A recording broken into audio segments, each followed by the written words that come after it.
कहानी flix presents अब्बू खां की बकरी। यह कहानी डॉक्टर जाकिर हुसैन द्वारा लिखी गई है। हिमालय पहाड़ पर अल्मोड़ा नाम की एक बस्ती थी। उसमें एक बड़े मियाँ रहते थे। उनका नाम था अब्बू खां। उन्हें बकरियां पालने का बड़ा शौक था। सिर्फ 2-3 ही बकरियां रखते थे। उनको दिन भर चराते फिराते और शाम को घर लाकर उनके बाड़े में बांध दिया करते थे।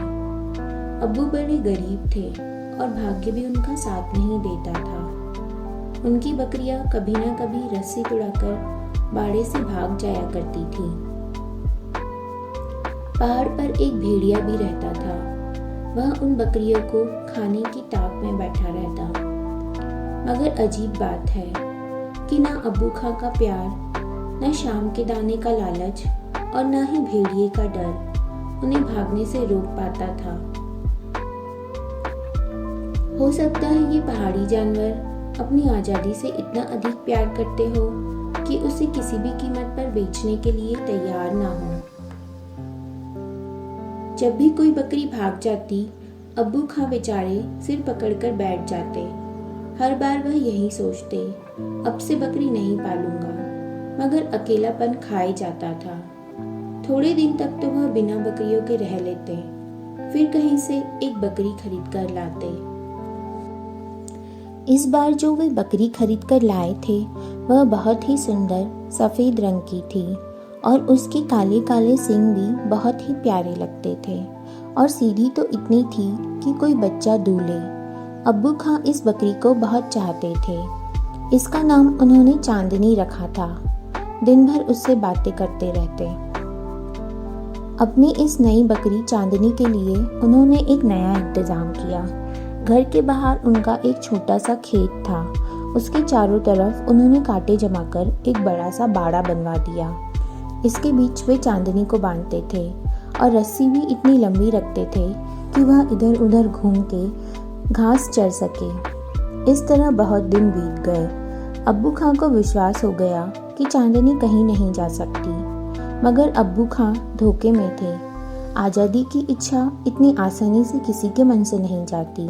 चांदनी पहाड़ की खुली हवा को भूल नहीं पाई थी। एक दिन चांदनी ने पहाड़ की ओर देखा। उसने मन ही मन सोचा, यहाँ की हवा और वहाँ की हवा का क्या मुकाबला। फिर वहाँ इधर उधर उछलना कूदना, ठोकरे खाना और यहाँ हर वक्त बंधे रहना। मन में इस विचार के आने के बाद चांदनी अब पहले जैसी नहीं रही थी। वह दिन पर दिन दुबली होने लगी। ना उसे हरी घास अच्छी लगती और ना पानी मज़ा देता।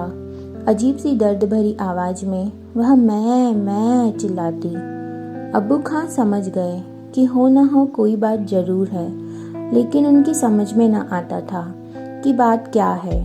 एक दिन जब अब्बू खां ने दूध दूह लिया तो चांदनी उदास भाव से उनकी ओर देखने लगी, मानो कह रही हो, बड़े मियाँ, अब तुम्हारे पास रहूंगी तो बीमार हो जाऊंगी। मुझे तो तुम पहाड़ में जाने दो।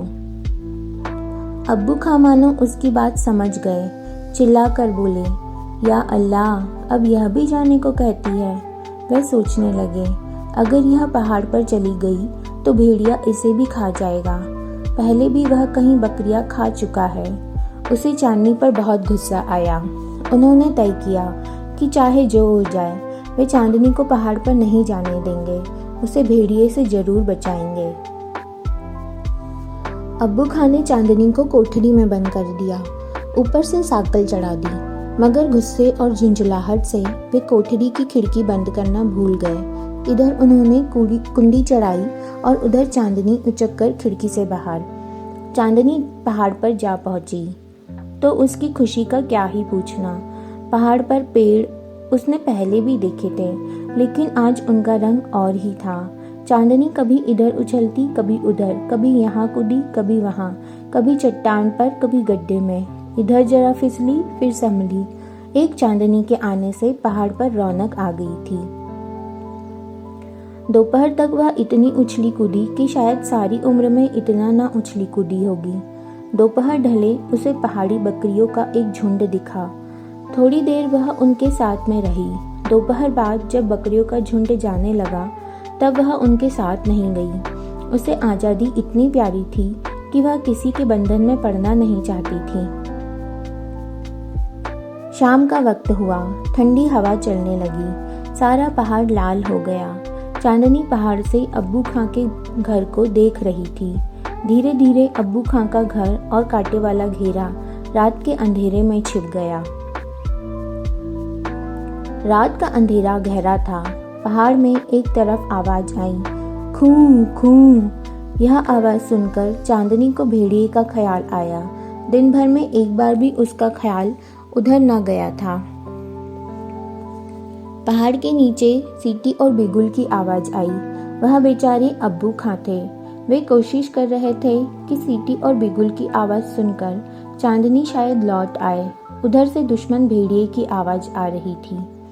चांदनी के मन में आया कि लौट चले, लेकिन उसे खूंटा याद आया, रस्सी याद आई, कांटों का घेरा याद आया। उसने सोचा कि इससे तो मौत अच्छी। आखिर सीटी और बिगुल की आवाज बंद हो गई। पीछे से पत्तों की खड़खड़ाहट सुनाई दी। चांदनी ने मुड़कर देखा तो 2 कान दिखाई दिए, सीधे और खड़े हुए, और 2 आंखें जो अंधेरे में चमक रही थी। भेड़िया पहुंच गया था। भेड़िया जमीन पर बैठा था। उसकी नज़र बेचारी बकरी पर जमी हुई थी। उसे जल्दी न थी। वह जानता था कि बकरी कहीं नहीं जा सकती। वह अपनी लाल लाल जीभ अपने नीले नीले होठों पर फेर रहा था। पहले तो चांदनी ने सोचा कि क्या ही लड़ूं, भेड़िया तो बहुत ताकतवर है, उसके पास नुकीले दांत भी है, जीत तो उसी की होगी। लेकिन फिर उसने सोचा कि यह तो कायरता होगी। उसने सिर झुकाया, सींग आगे की ओर किए और फिर पैंतरा बदला। वह भेड़िए से लड़ गई, लड़ती रही। कोई ना समझे कि चांदनी भेड़िए की ताकत को नहीं जानती थी। वह खूब समझती थी कि बकरियां भेड़ियों से नहीं लड़ सकती, लेकिन मुकाबला जरूरी था। बिना लड़े हार मानना कायरता है। चांदनी ने भेड़िए पर एक के बाद एक हमला किया। भेड़िया भी चकरा गया, लेकिन भेड़िया था। सारी रात गुजर गई। धीरे धीरे चांदनी की ताकत ने जवाब दे दिया। फिर भी उसने दुगना जोर लगाकर हमला किया, लेकिन भेड़िए के सामने उसका कोई बस नहीं चल सका। वह बेदम होकर जमीन पर गिर पड़ी। पास ही पेड़ पर बैठी चिड़िया इस लड़ाई को देख रही थी। उनमें बहस हो रही थी कि कौन जीता। बहुत सी चिड़ियाओं ने कहा भेड़िया जीता, पर एक बूढ़ी सी चिड़िया बोली चांदनी जीती।